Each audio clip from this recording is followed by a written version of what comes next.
Today I'd like to talk to you about Swiss chard, one of my favorite vegetables. Some research has been done. It's been named the number 3 most nutritious vegetables. And it just might be the cure for diabetes. So stick around.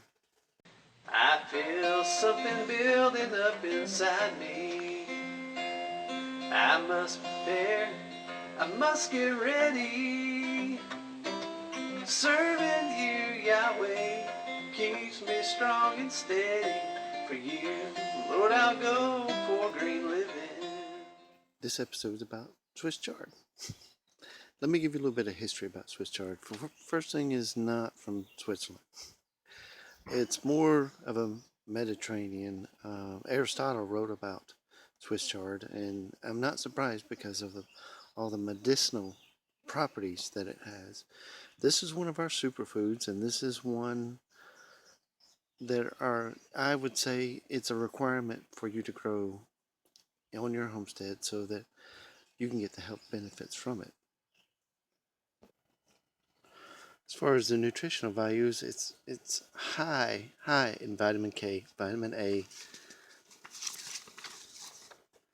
vitamin C, magnesium, copper, manganese, potassium, vitamin E, iron, fiber, vitamin B2, calcium, vitamin B6, phosphorus, protein, folic acid, vitamin B1, vitamin B3, folic, and psyllium.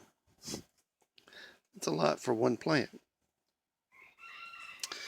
Collecting it to buy it to take home, if you're not growing it, which I suggest everybody grow it, you look for the healthy green plush leaves like this. They're nice and green, no brown spots. The holes don't really bother me because that means that they probably were grown organically and they didn't use pesticides. But most of your grocery stores are going to carry the ones that use pesticides, even if they're organic pesticides. And that's another soapbox for me, and I'll get into another day, but I think if the plant is healthy and happy and has everything it needs, it'll produce its own pesticides and you won't have to worry about bugs.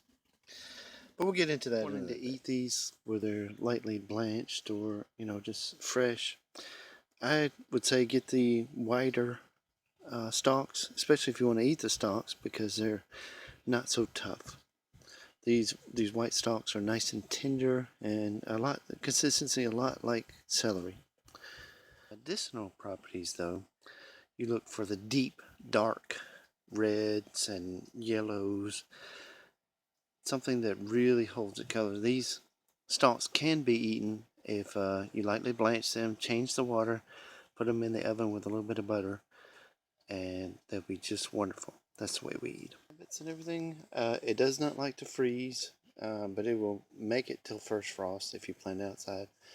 I grow mine in the greenhouse, and this particular plant right here I have been growing for 3 years, and you can see all the multi-heads in there, and last year I did not heat in the greenhouse, and it did freeze in here, but it is healthy and happy and thriving. So I would suggest growing it in the greenhouse if you have the space available. But if not, grow it for a season outside, and it'll grow outside in the hot, and it won't mind the hot.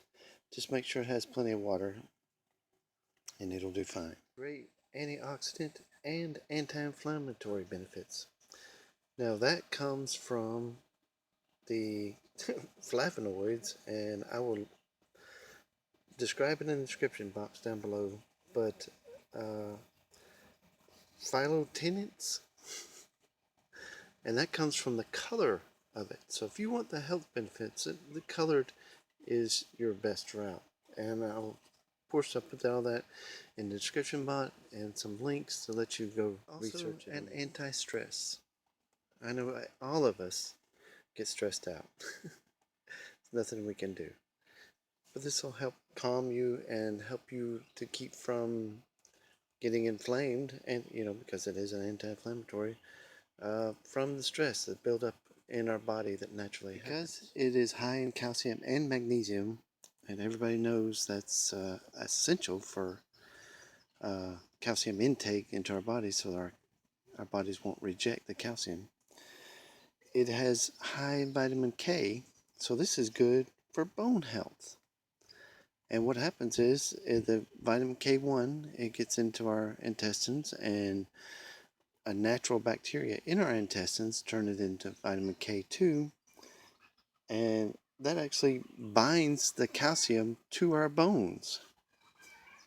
So it's good for bone health too. The cure for diabetes.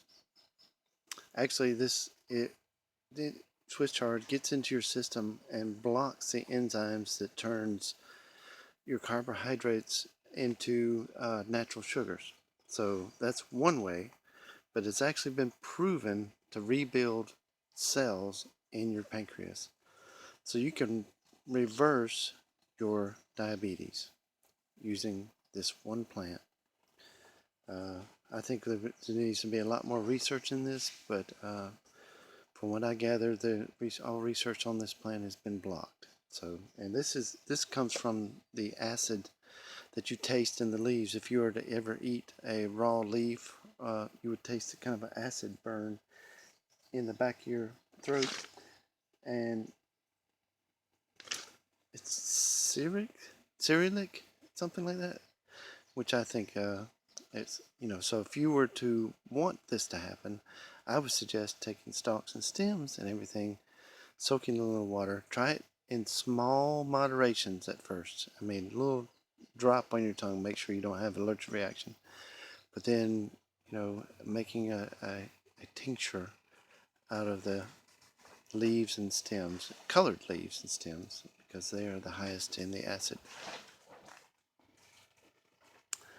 Anybody knows anything else about Swiss chard and wants to share it, I would love that. But if you enjoy our videos and our content, please subscribe to us, like our videos, and share them.